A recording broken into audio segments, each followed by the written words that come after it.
Hello mga palangga ko, magandang buhay, magandang araw. Ayan mga palangga ko, nakikita nyo naman na nagbabalot po ako ng mga candies or kung ano pa man nandyan sa loob.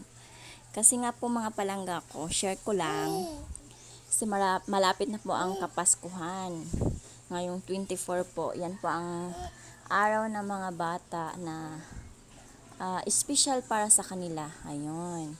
Syempre, hindi ko rin naranasan ang Pasko noon na makatanggap ng regalo. Kaya, mayaman man o mahirap, kung pwede ka namang magbigay, bakit hindi?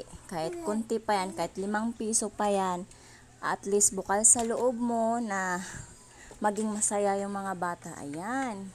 Kaya maghanda po tayo at samahan niyo ako na mag-prepare ng mga gift para sa kanila ngayong Kapaskuhan. Ayun, share ko lang.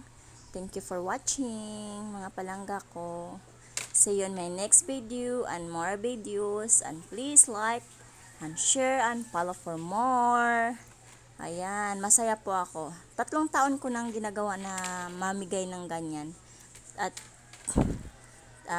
masaya ako na tuwang-tuwa sila kahit maliit na bagay. Pero para sa kanila mga palangga ko, malaking malaki na yan. At masayang masaya po sila. Makikita po talaga sa mga mukha nila na sobrang saya nila. Ayun. Ayan lang. Bye!